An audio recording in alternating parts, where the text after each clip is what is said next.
Okay, what should have been a butt whooping turned to a close game, all because of Nick Sirianni. Granted, we saw plays from Saquon Barkley and Devontae Smith that will go down in Kelly Green history. Plus, the defense was absolutely locking down until the referees cheated with one of the worst calls ever. And then, with a chance of game management redemption, Nick Sirianni makes the wrong call again. A lot to break down in this Week 9 matchup, and we also got an A.J. Brown injury update. What is going on, everybody? I go by Philly Mike, and this is the Philly Tall Podcast. If you're excited about 6 and 2, hit the like, subscribe to the channel if you haven't, and turn on that notification bell so you don't miss these videos. So with Doug Peterson returning to the city of brotherly love, Philadelphia, we went Kelly Green. That don't just mean the jerseys are Kelly Green, they switch up the whole stadium. And yes, the Eagles advanced to 3-0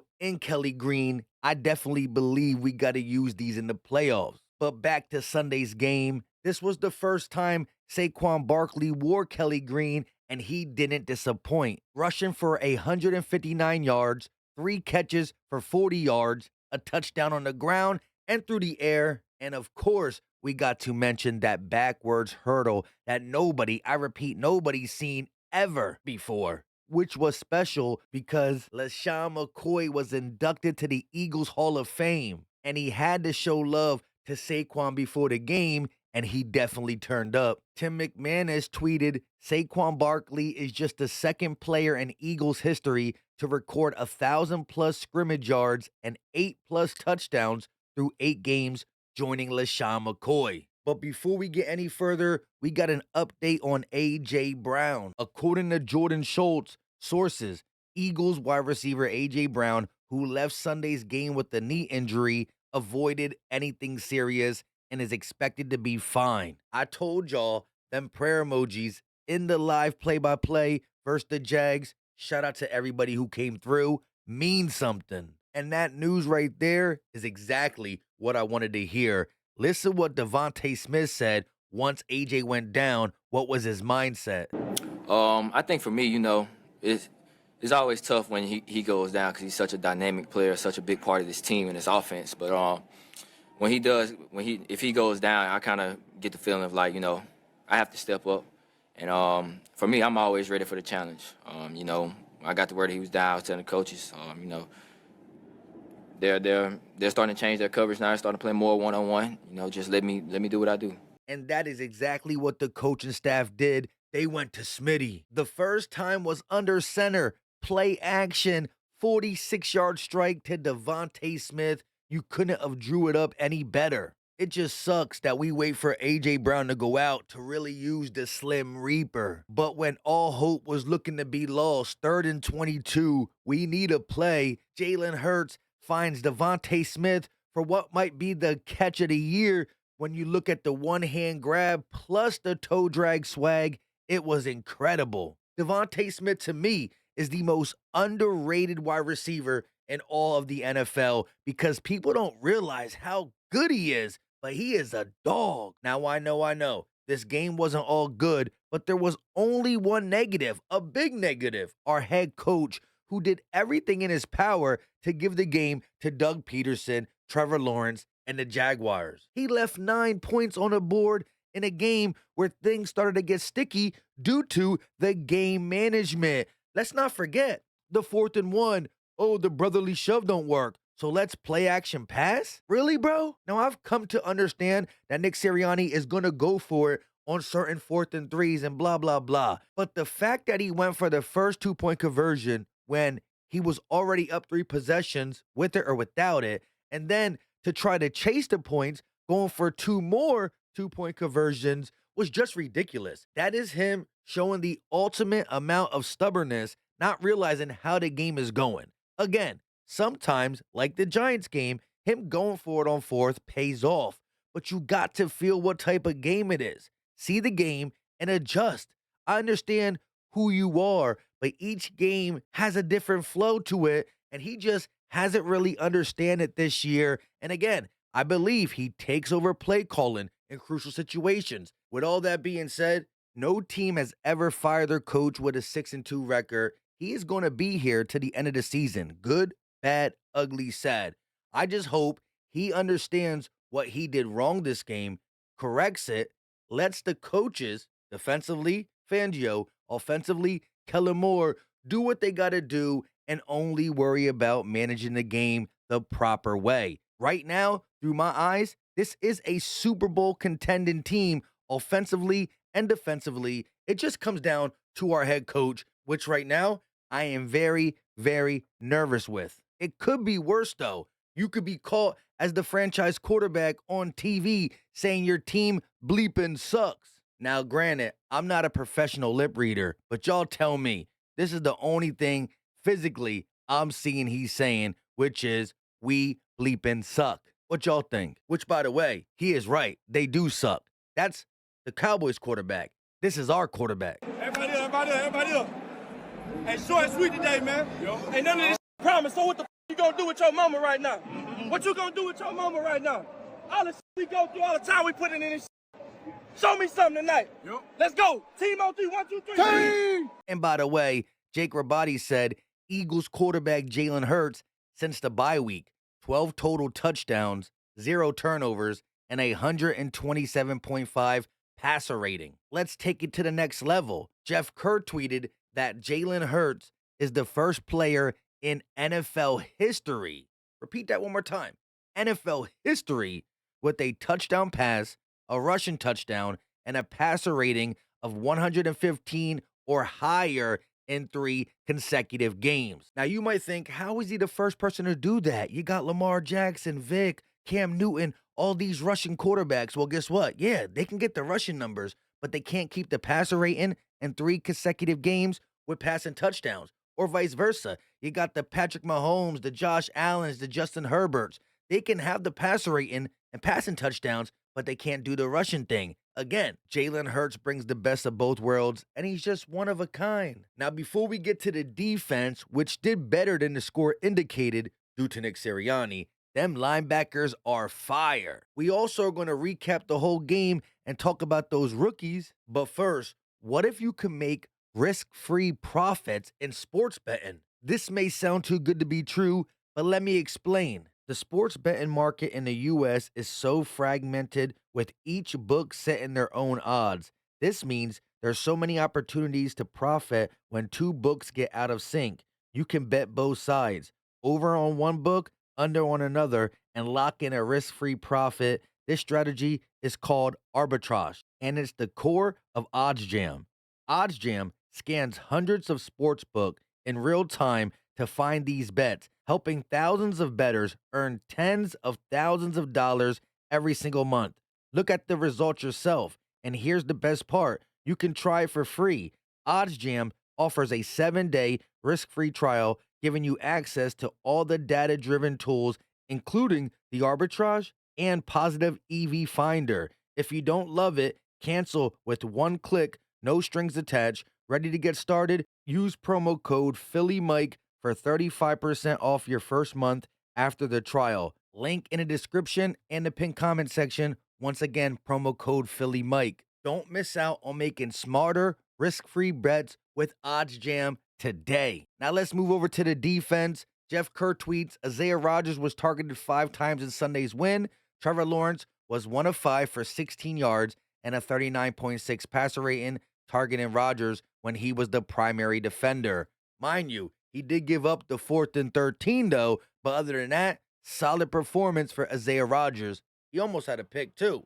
Quinyon Mitchell was targeted once the whole game. 1 catch for like 15 yards, but they don't throw on Quinyon's side because that dude is locked down. Of course, Cooper had a big 4th stop. We'll talk about that later, and he made some big plays. But let's look at these linebackers. Zack Baun with 10 tackles, 1 tackle for loss, an interception, and 2 passes defended. And Nakobe Dean, only 2 tackles, but he did have 2 passes defended and a game-winning INT. These boys as a tandem have been one of the best in the NFL. But let me talk about each individual solely for a second. Zack Baun, off-season grab that nobody was really too hype about, right? He might be a linebacker, special team guy. He's been an absolute hidden gem.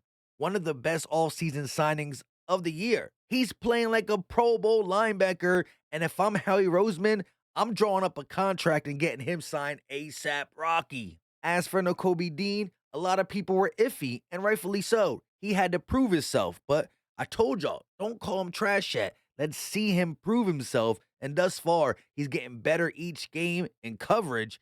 He's a really good blitzing linebacker, and he can stop the run. Stopping the run and blitzing has been his strong suit. See ball, get ball.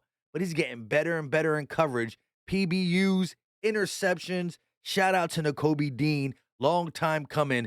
And I expect this tandem to get better together. And hopefully it's in Philly for a minute. Listen to what Nakobe Dean said about that wheel route. You ain't doing it no more on me. It's a play that I knew they had. You know, they got good backs. They can run good routes. I know Saquon scored on it early in the game, a play that was kind of like that from the backfield, study and go. I got beat on it in training camp against Kenny Gainwell. So I had I've seen it quite a bit. I remember from college. Got beat on a couple times in practice too. So I kind of was like waiting on it. It was an opportune time. It was high red zone.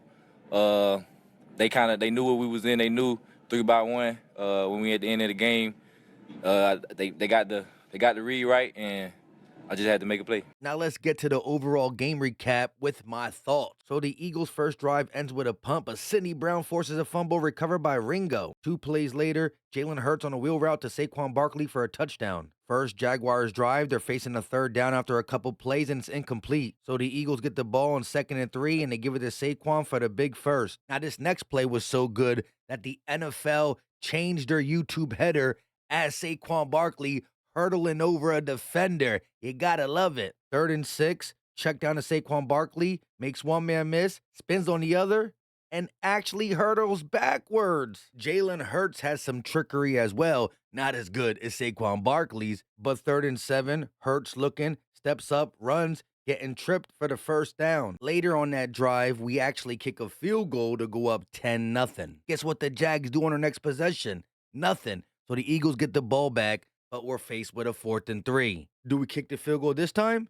Nope. Jalen Hurts drops back, looking, finds A.J. Brown, but it's incomplete. Turnover on down. At the end of the day, you can't change Nick Sirianni fully. I'm okay with him going for it sometimes, but the things he did this game was just uncalled for. Jags ball, 3rd and 5, Lawrence looking, and it's going to be incomplete. Cooper DeJean on the coverage. Great coverage there by a lot of secondary members. We're going to talk about Isaiah Rodgers as well. The whole Jags offense was not existent until Sirianni started making some mistakes, but the referee did legitly cheat us. We'll get to it. Eagles facing 2nd and 22 after some penalties. We find AJ, but not enough for the first. So it's the Jags ball. Quick pass, popped by Nakobe Dean, intercepted by Baun. A couple flags later, 3rd and 17, delayed handoff to Saquon for 7. What a play call called by Kellen Moore. You can tell it was his. Jags ball, 3rd and 5, Lawrence scrambling out, and he has to throw it away, incomplete. So the ball's back to the Eagles, 1st and 10. He's going deep to Jahan Dotson. A couple plays later, fake the Gainwell, and Jalen Hurts will keep it himself for 7 points. Touchdown Eagles. Be careful, big dog. I'm not going to lie. When Jalen threw that deep ball, I thought it was Smitty. I said it on the live play-by-play. But I love Jahan Dotson, not just making a crucial catch, but a big-time, crucial, clutch catch to spark this offense back. Mind you, A.J. Brown at this point is already out the game. Jags ball, 3rd quarter, 2nd and 10, a big run for a first down. Now the Jags inside the 20, Lawrence looking, and he's going to find Ingram. Inside the 5, and of course the QB sneak gets their first touchdown. Eagles get the ball, hand off to Saquon Barkley, and he fumbles. But did he really fumble? Clearly you can see number 51 touch Saquon Barkley's leg. Look at the tackling. Nobody believes it's a fumble. Missing a call on the field is one thing, but going to the booth and saying it still stands is crazy. That is one of the worst calls I ever seen. Now, because the Jaguars are converting their 2-point conversion, we keep going for it. I don't know why. At the point that Nick was going for it, we didn't need it. Now we're talking about a 6-point game. Eagles ball faced with 3rd and 9, and Jalen Hurts scrambles for the first down and more. But this is where I was pissed. Already, Nick Sirianni mismanaged the game. We're up by 6 points. We're in field goal range. Field goal puts us up by 9. That is 2 possessions, right? 8 points is the most you can get from a touchdown. If you convert the 2-point conversion, he could have put us up by 9. He goes for it on 4th and 1, but he doesn't do the brotherly shove. I understand it was getting stopped, but he does a play action rollout Jalen Hurts pass on 4th and 1, and we don't get it. And now it's the Jags ball, still only up by 6 when we could have been up 2 possessions. I wanted to throw up. However, on 3rd and 3, the Eagles defense holds up C.J. Gardner-Johnson. So the Eagles get the ball back, and here's the play action to Devontae Smith. First drive of the 4th quarter, ball's in the air. I'm like, man, we need this. And of course, he went to the Slim Reaper Smitty, who gets the big catch. At this point, you think we're going to run the ball, but for some reason, we go backwards and then get a flag. So we're faced with 3rd and 22. I'm like, dang, we can't give the ball back to them again. The momentum's on their side. But Smitty wasn't done. 3rd and 22, and Smitty with the catch of the year. Jags ball, Eagles lead 28-16 and a strike over the middle to the 50. Couple plays later, Jags faced with a 4th and 13 and a big first down. Later that drive, Lawrence inside the 10, and he's going to scramble for the touchdown. Back to a 5-point game. Barkley going to run on 2nd and 13 and get close. We don't get it on 3rd down. Now we kick a 57-yard field goal, and it's a doink. At this point, I'm like, why are you going to put Jake on the field now, right? He's rusty. And so the Jags get good field position, and here they come. Minute 42 on the 13-yard line, 1st and 10, intercepted by Nakobe Dean, who called game. But when you really look at that situation, it is crazy. Yes, the Jags are out of timeouts, but a minute and 42 seconds, that's a long time. And they're on the 13-yard line. And it wasn't 3rd down, 2nd down, 4th down. It was 1st down. Trevor Lawrence did not have to throw that play. He had multiple downs left and a lot of time, and he only needed 13 yards. However, it was the primary receiver, people sleeping on Nakobe Dean. He went for it, and he called game. And oh man, this was a thriller. My heart can't take it. Again, I told y'all in the live play-by-play the October giveaway would be last night or this morning. Of course, family stuff in the way. But the video will be coming after this video, I promise today. So good luck to everybody who entered the October giveaway. OddsJam, click the link in the description and or the pinned comment section. One of their victories is not a huge payout, but when you add up all the discrepancies, if you are dedicated, you can make a lot of money on OddsJam. It takes work, and that's only for the big time bettors, but go check this out. I go by Philly Mike. Leave your thoughts in the comment section. At least the Eagles are 6-2. Shout out for a big Kelly Green dub. Until next time, you know what time it is. We out.